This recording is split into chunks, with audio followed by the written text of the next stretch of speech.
So welcome to our professional development session for today. I am Judy Summers, and I am acting as our host for today. We have a guest speaker, and our guest speaker is Tracy Hill. You may remember that Tracy has joined us before, where she shared some information about accessibility and how students with special needs can also access our courses. Today, she's going to be talking to us about another topic that she's been doing some research on. And so I'm going to turn the mic over to her in just a moment. But first, I would like for everyone who is joining us either in the room or virtually to open your mic and introduce yourselves, please. I'll start. Good afternoon. My name is Melissa Lee. I'm an adjunct professor in exercise science and health promotion. Excellent. Thank you, Melissa. Thank you for joining us. Go ahead, Brian. Is your mic on, Brian? Hey, yes. I just joined via phone. So I'm a PhD student at the Center for Complex Systems and Brain Sciences in Dr. Stephen Bresser's lab. I'm a TA, and I teach over at FAU High as well. Excellent. Excellent. Thank you. Thank you for joining us. Sure. Thanks for having me. Oh, absolutely. It should be interesting. Hi, everybody. My name is Mary Rotundo, and I am an instructional designer with the Center for eLearning. Very excited to hear what Tracy has to say about this very interesting and important topic. All right, thank you. Anybody else? And I'll go ahead and turn it over. Again, there's the link to the Padlet. If you have not already done so, please feel free to go ahead and add your comments onto the Padlet. And I will turn this over to our guest, Tracy Hill. Thank you so much, Dr. Summers. It is a pleasure to be here and discuss this very interesting and exciting topic with you today. I hope that you find it as intriguing as I have. Today, we're going to be talking about emotional intelligence, and more specifically, how emotional intelligence can be included into curriculum and academics. But before I go on and speak on this subject, I'd like to tell you just briefly a personal story. Often, as we all do, we work in groups, and I have had to work in many groups over the past couple of years. And as you know or may not know, I am legally blind. So particularly at the beginning of, when I'm in the beginnings of the group, I try to talk to other group members and acquaint them with some of the issues of my disability. And I do this in a way that hopefully we can harmoniously contribute together. But unfortunately, what often is the case is that for some reason, it doesn't go in a way that I expect it to. And often I don't contribute as much as I would like to. And in the process, I become a little confused. I experience some sadness and frustration, and even at times a little anger. So, and I'm sure that many of you as well have worked in groups or have had situations where you really begin to, things aren't going as well, and you start to, next slide, experience some emotions and feelings, and they tend to happen all at once. So emotions can, at the very least, be confusing. Next slide. So now we're going to go to the Padlet. So bear with me just a moment while I switch to that screen. Okay. And on that Padlet, I think there were some questions there that you have had opportunity to peruse. And one of the questions that I want to pose to each of you right now is I want you to consider how emotions differ from feelings. I know that's something that I never really thought about until I actually got into this research. So if you would just kind of tell me how you think emotions and feelings may differ from each other. So has anyone ever thought about how emotions and feelings may differ? We have so far one comment on there that Mary's working on. Okay. And anybody else, if you would like to either post on the Padlet and as well, just open your mic and speak for us. I'm not quite sure what's written there. No, I will share it with you as soon Okay. as we're in the process of writing. Mary is writing, Okay. and Brian, I assume, is still writing, or no? Brian said that feelings are the subjective experience of emotions. Okay. Yes. That's an interesting comment. Uh-huh. Mhm. And I'll let Mary share hers. I am not sure about this, but I think emotions come with a strong physical component Mhm. that we can identify and monitor, which I think may not be the case with feelings. And also, I think feelings are last longer. Emotions may be more short-lived in a way. Okay. All right. Anybody else? Please join in. Open your mic. Comment. I tell you what. Oops. I'm not sure Okay. where you are. Okay, great. There we go. So Is that I where you want need to, to be? yes, this is where I am. So I want you to take a look at the basics. I call these the basics here because these are just some basic things you want to know about curriculum, and as well as how they fit into EQ. So you see the definition that is shown there for cognition and also behavior. But what I want you to pay attention to most is that difference between emotions and feelings. And you all were right on it in a sense, but the main thing that I want you to understand is that emotions are universal, which means you can go anywhere in the world and there are certain emotions that are indigenous to every culture. Now, the difference is that feelings are kind of, and if you may go to the next slide, Sure. this will give you a more in-depth view. Feelings are outgrowths of those emotions, and how they come into play is from a cultural perspective.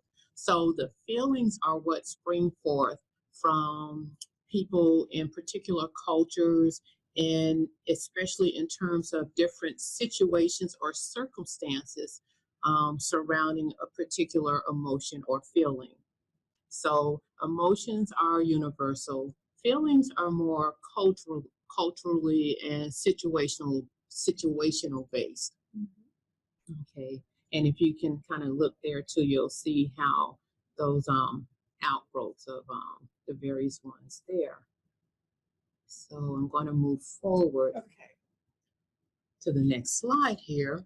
And this is another opportunity, and I really like the fact that this is an interactive forum here. So we want to ask the question, what is EQ? What do you believe EQ actually is, or emotional intelligence?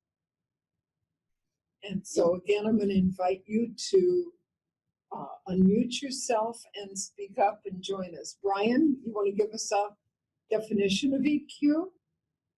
Or anyone? Pete? I guess in my mind, it's the ability to recognize your own emotions and emotions of others, and then to make reasonable judgment on how to proceed, how to react. Excellent. Excellent. And Jillian, you have some background. Would you share with us, please? I'll speak up. I did a little bit of training with emotional intelligence, and as a part of that, we had to come up with what we discussed as an elevator explanation when you're on an elevator traveling 5 or 6 floors with someone, and give them that quick definition.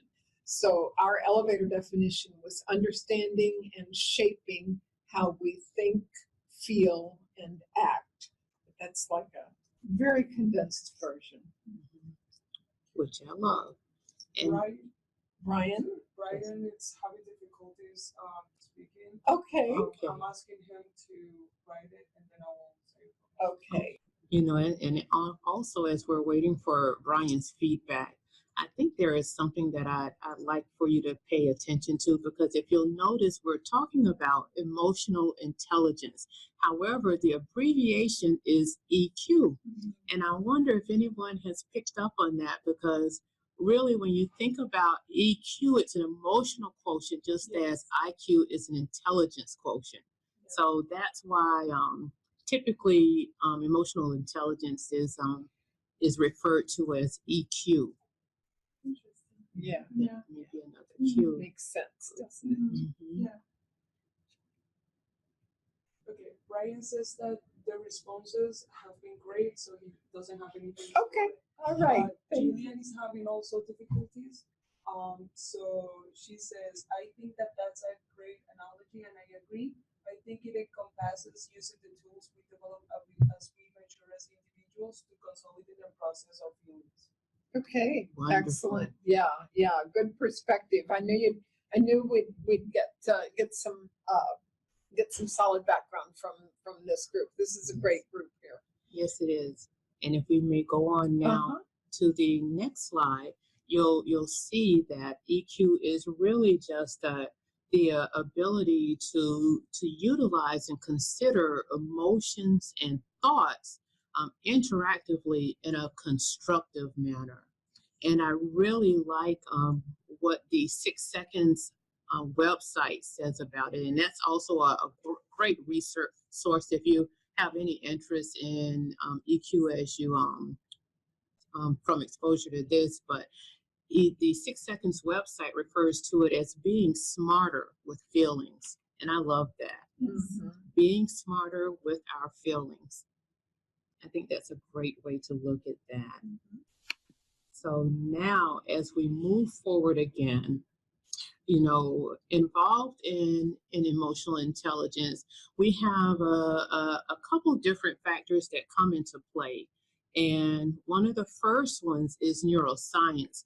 And as many of you may be aware, neuroscience is really, especially in terms of education, moving to the forefront now, because as we look at how students, as we look as educators, how we want to teach our students, we are more and more observing the patterns of the brain and how the brain learns, and adapting curriculum to form to act in ways that include our ways of thinking. So neuroscience is a big part of emotional intelligence. And if we go to the next slide, we also, not only do we take into account neuroscience, but we also want to look at theory and methodology.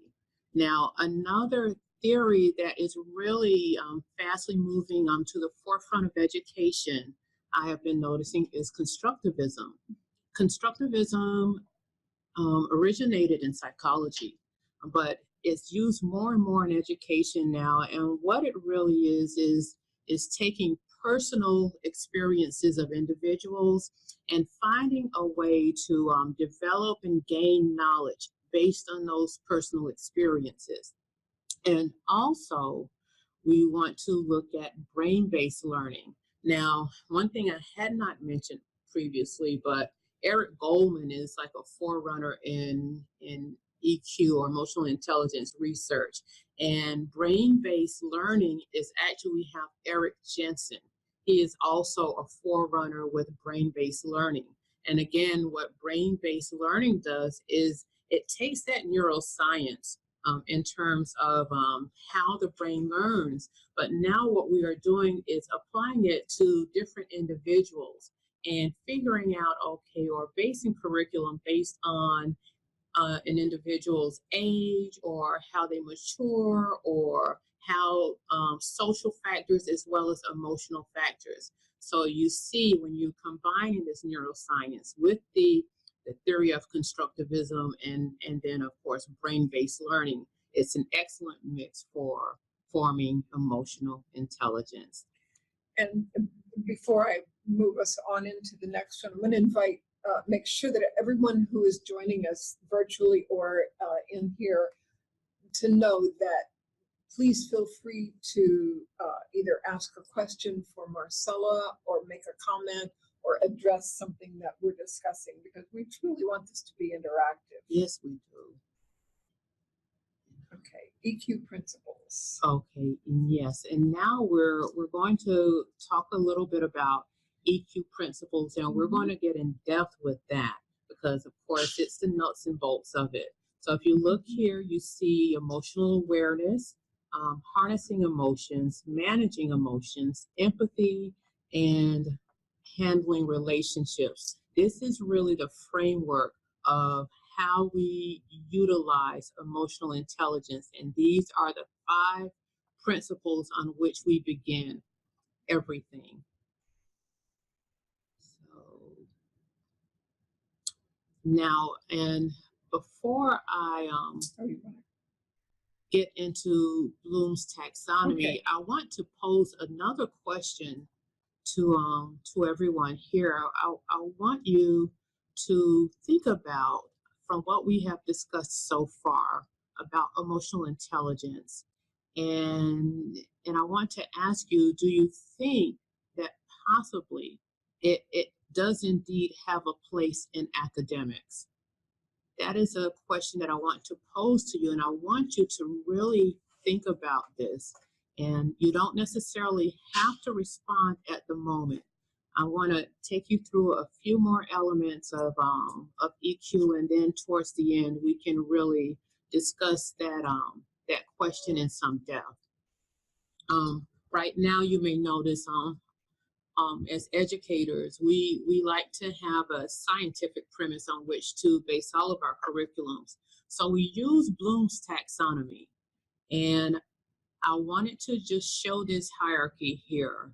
And then if you go to the next slide, I want you to see how I took that hierarchy and came up with what I consider my own construct of educational success.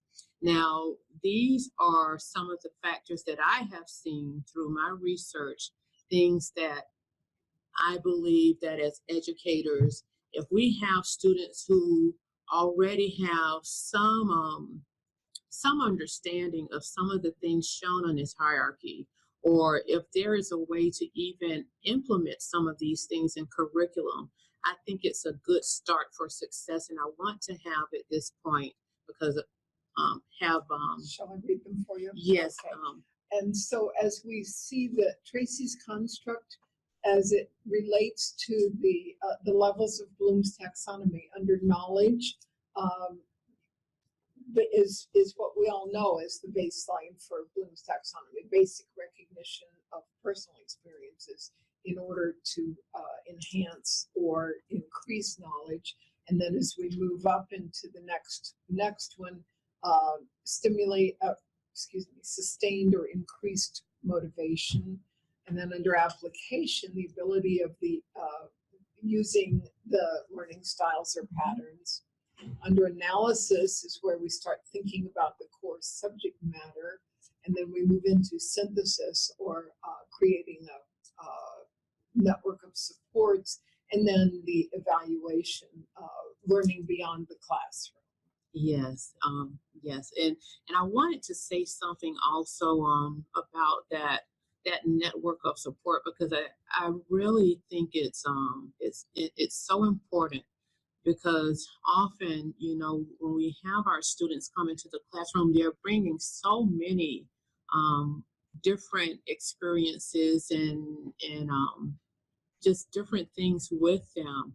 And I think it's so important that they have an awareness, or if not an awareness, perhaps we can bring to them an awareness of ways in which they can create their own support network or system. Because as an educator, you probably notice yourself that the better able they're able to manage a lot of the situations that are happening personally in their lives, the better they can do when learning in a course or in a classroom environment.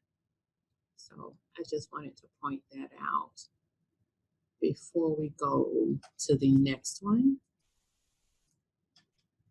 Right. I don't know why Okay. it's not. I am trying. Okay. Whatever reason is.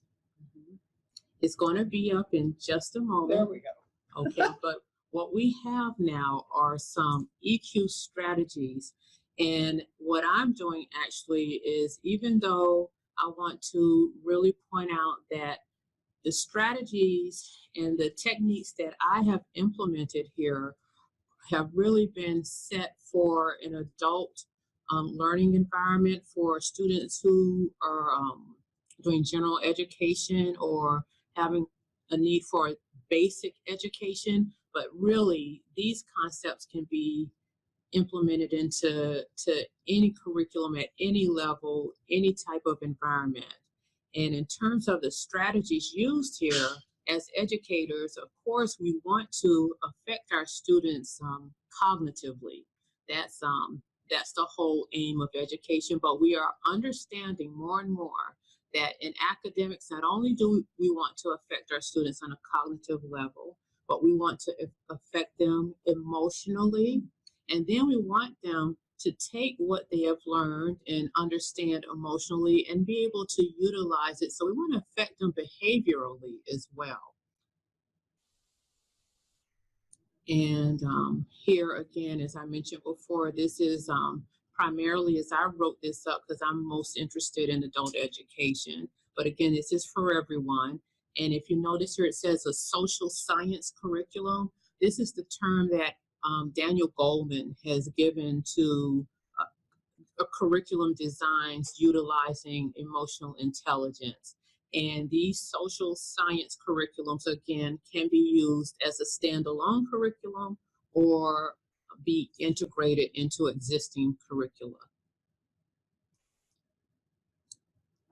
Okay, and so now what I'd like to do, I took the 5 principles that we took a look at earlier, and through observation of the 6 Seconds website, as well as some of the techniques that were utilized in Daniel Goldman's book, Emotional Intelligence. And so what I did was take these 5 and show how they can be integrated or used to affect emotional intelligence with our students. And if you'll notice here, and I have them actually written there because I want you to go ahead and read them. You'll notice the first technique I have has to do with the principle of handling relationships. And right underneath that, you'll see in parentheses some of the factors that are used when you want to take into account when using this particular principle. So you'll see there that this particular principle will have an effect on group dynamics. You know, a lot of our students do have collaborative learning or take part in groups, and it's also very good for their being able to communicate well and be assertive. So, and this one is called the mailbox technique. So if you'll just take a look at that. Oh, you want me to back? Briefly read through what that is to give you a general idea. And again, any comments that you wish to make about any of these, please feel free to.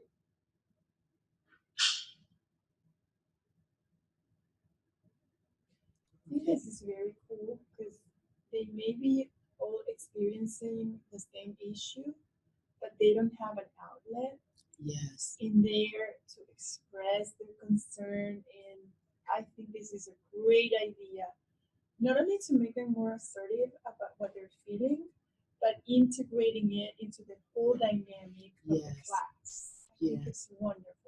I liked it too because it made me reflect upon upon some of the experiences that I had. And, you know, sometimes when you're having an issue with your fellow group members, you don't necessarily want to maybe go to the instructor and say, I'm having an issue with my peers. But if you have that opportunity to anonymously say, you know, I'm having an issue with this, is there some way that we can address this in a way, you know, that's constructive?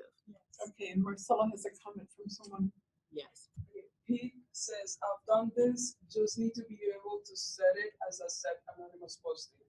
Oh, Yes. right, yeah, course. to do it online. Thank you, Pete, Great, for that. thank you. For that comment. Yeah, definitely to set it for anonymous postings. Thanks. Okay, Next. we'll go to the next technique.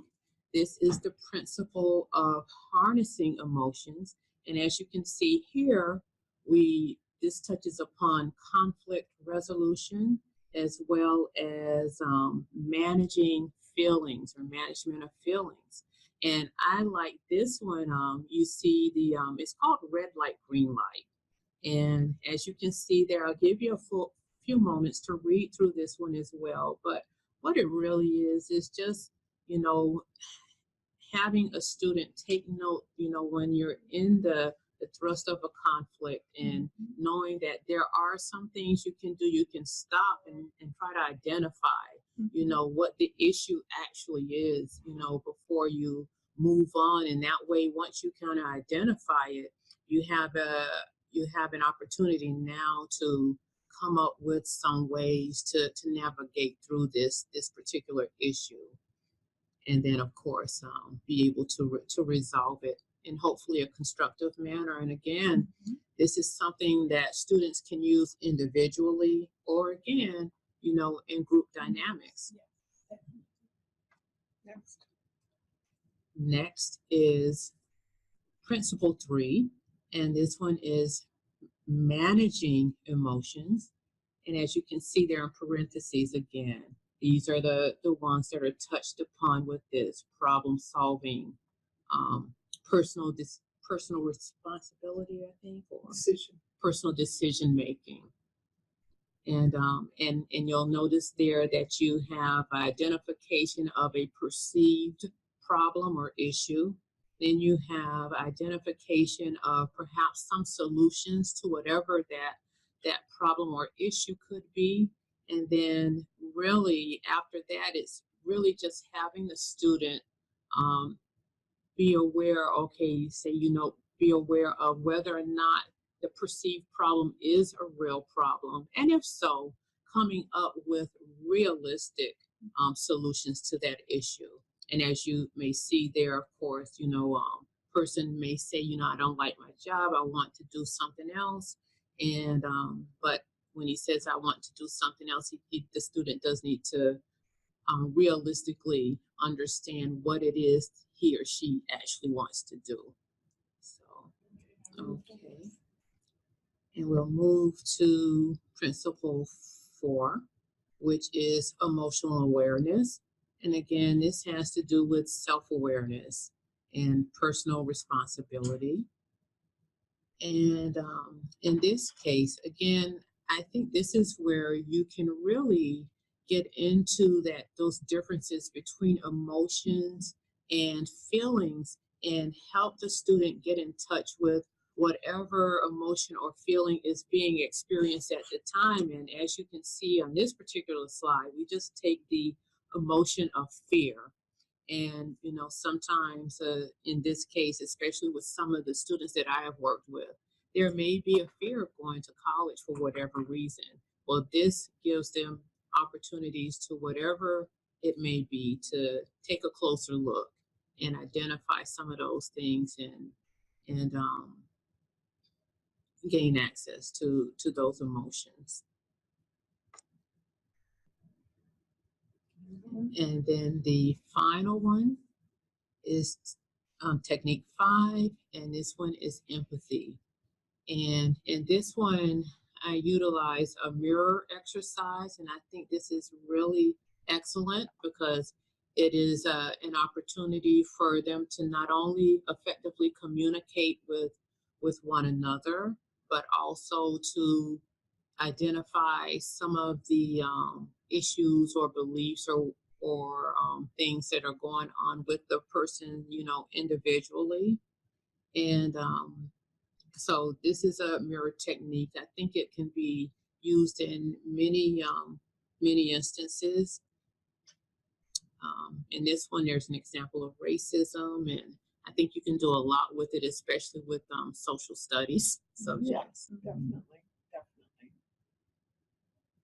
Okay, so you want to go back to your question? So yes, and so now we can go back and address the question about whether or not you believe emotional intelligence does have a place in academics.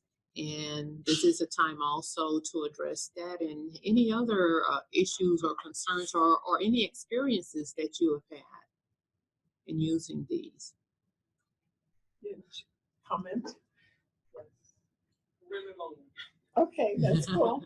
I think EQ has a firm place in academics. Educating students should be synonymous with cultivating forward-thinking, confident individuals who want to affect process, not an assembly line to pump out degree holders. We put so much emphasis on the emotional development in toddlers and young children, but neuroplasticity is an ongoing process. The growth emotional intelligence should be fostered in students of all ages.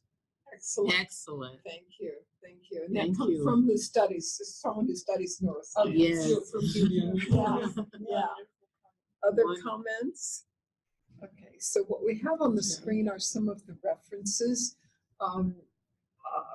Tracy has devoured, I think, the Daniel Goldman's book on emotional intelligence, and also used the 6 Seconds website as a framework for how to look at it.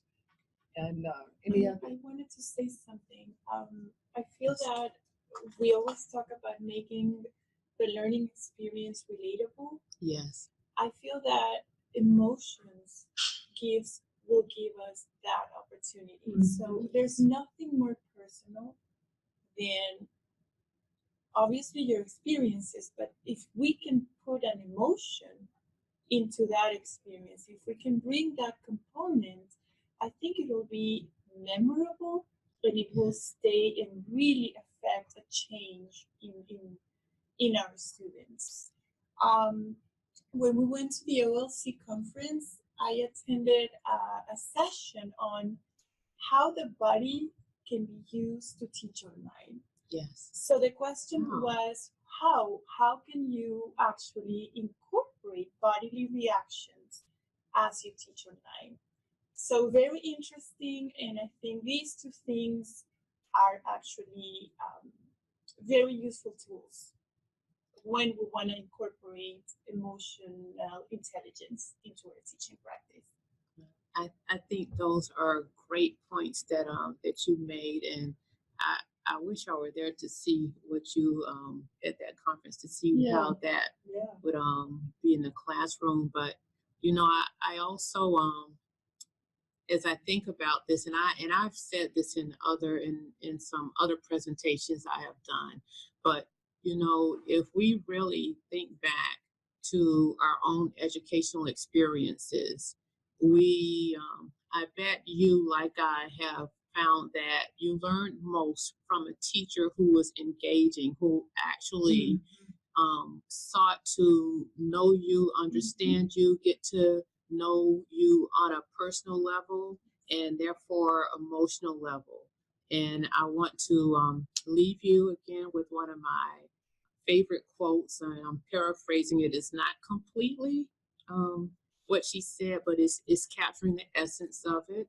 But it's a quote that Maya Angelou has said, and she remarks that people may forget what you did, and they may even forget what you said, but they will always, always remember how you made them feel.